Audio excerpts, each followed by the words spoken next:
كانت جيده، عناصر وطنيه كانوا رجال تبارك الله، وخا المنتخب الهولندي الفرق كبير ما نساوش واحد ولاعبين، ولكن حنا اللاعبين عندنا كانوا تجمع في المستوى مأمن حظوظهم، يعني 50-50 كل فرقه.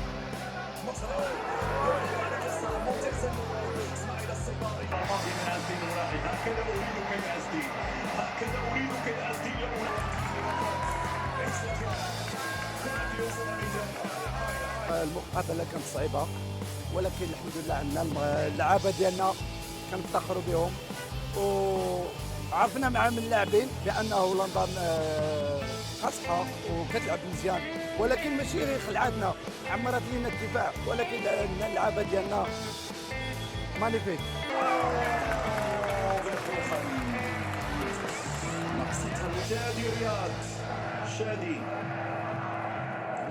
Menteri Perumahan dan Kawasan Permukiman Marwara Sirait menargetkan masyarakat sudah bisa melakukan akad dan mulai memesan unit rumah susun subsidi di kawasan Meikarta Cikarang, Kabupaten Bekasi pada akhir 2026.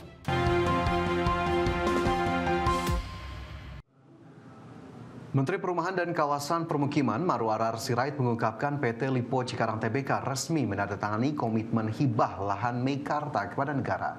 Lahan tersebut nantinya akan dimanfaatkan untuk mendukung program 3 juta rumah melalui pembangunan rumah susun subsidi.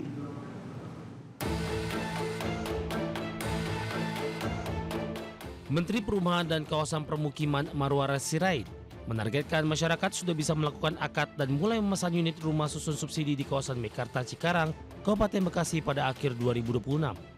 Target tersebut disampaikan setelah pemerintah menerima komitmen hibah lahan seluas 31,3 hektar dari PT Lipo Cikarang Tbk untuk mendukung program 3 juta rumah. Adapun dokumen hibah lahan ditantangani oleh perwakilan Lipo Group bersama Menteri PKP Marwara Sirait, Menteri Keuangan Purbaya Yudi Sadewa, dan Chief Executive Officer Danantara Rosan P. Ruslani. Marwara menyebutkan lahan hibah tersebut akan dimanfaatkan untuk membangun sekitar 141.000 unit rusun subsidi dengan berbagai tipe. Penyediaan hunian vertikal menjadi salah satu solusi untuk mengatasi backlog kepemilikan rumah. Supaya ada kepastian kepada rakyat yang membeli, kepada perbankan yang membiayai, kepada developer dan kontraktor yang membangun, dan juga kepada Bupati Bekasi dan juga Pemda Jawa Barat yang nanti akan membantu proses pengurusan ini.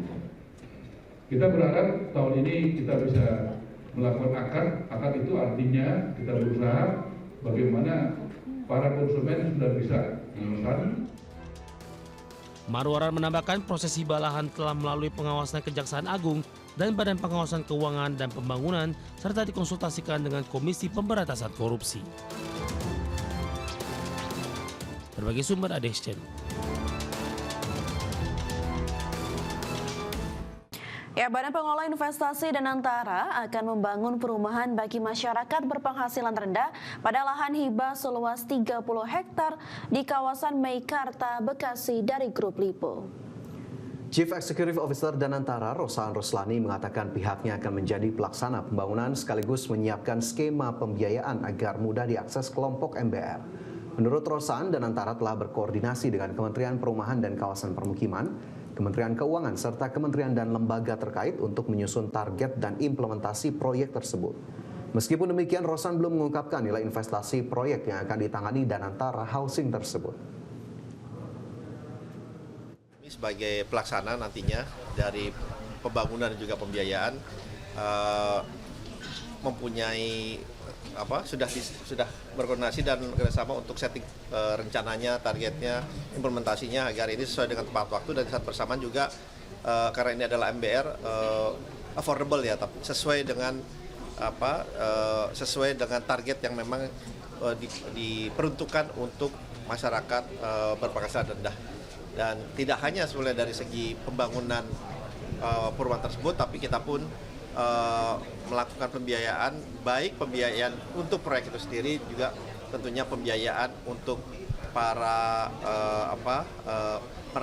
masyarakat berpenghasilan rendah untuk bisa mendapatkan akses.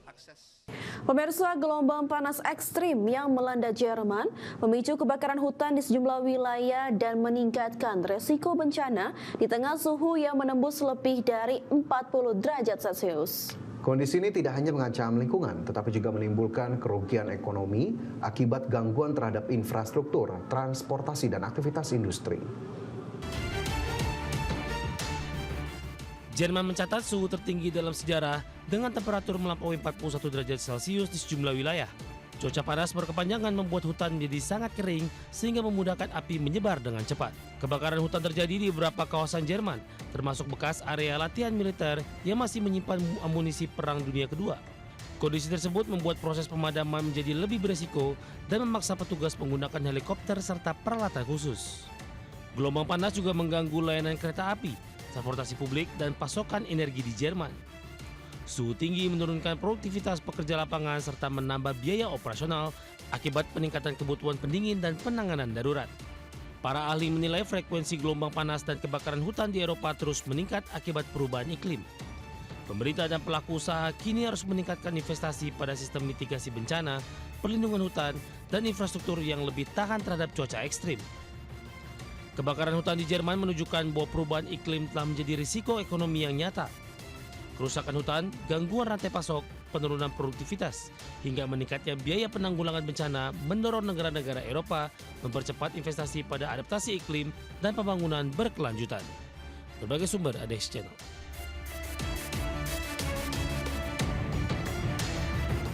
Perserikatan Bangsa-Bangsa mencatat Venezuela telah mengalami lebih dari 500 gempa susulan sejak 2 gempa kuat mengguncang negara Amerika Selatan itu pada 24 Juni lalu.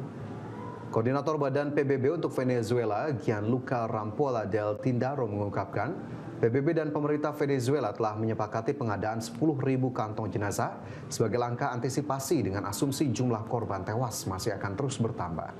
Pada 24 Juni lalu, 2 gempa bumi berkekuatan magnitudo 7,2 dan 7,5 mengguncang Venezuela dalam selang waktu yang berdekatan. Otoritas terkait juga menyatakan korban tewas akibat gempa bumi di Venezuela hingga hari Senin kemarin telah menembus 1.700 jiwa. Komunitas internasional juga telah bersatu untuk membantu Venezuela setelah bencana tersebut. Dan hingga saat ini Venezuela telah menerima dukungan dari 24 negara.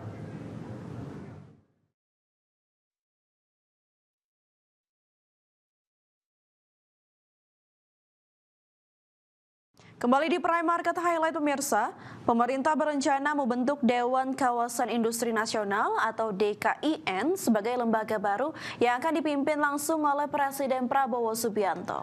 Dewan ini ditujukan untuk memperkuat koordinasi lintas kementerian dan lembaga dalam mempercepat pembangunan kawasan industri di Indonesia. Presiden Prabowo Subianto akan bentuk Dewan Kawasan Industri Nasional atau DKIN yang akan bertugas memperkuat koordinasi lintas kementerian dan lembaga dalam mempercepat pembangunan kawasan industri di Indonesia. Dewan Kawasan Industri Nasional ini akan memiliki sejumlah tugas strategis, mulai dari merumuskan kebijakan percepatan pembangunan kawasan industri, menetapkan langkah penyelesaian berbagai persoalan lintas sektoral yang menghambat pengembangan kawasan industri, hingga menyusun strategi pengembangan kawasan industri di Indonesia. Selain itu, Dewan Kawasan Industri Nasional juga akan bertugas mengawasi pelaksanaan kebijakan di bidang kawasan industri yang melibatkan berbagai sektor. Dewan Kawasan Industri yang akan dipimpin langsung Presiden Prabowo sebagai ketua, Wakil Presiden sebagai wakil ketua, Menteri Perindustrian sebagai ketua harian, dan anggota berasal dari kementerian dan lembaga terkait.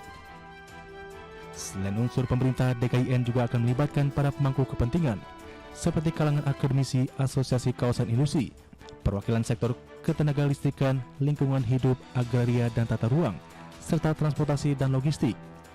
Sementara itu, untuk mendukung operasionalnya, pemerintah juga akan membentuk Sekretariat DKIN. Sekretariat tersebut akan dipimpin secara ex officio oleh pejabat struktural di Kementerian Perindustrian. Dari Jakarta, tim liputan IDX Channel.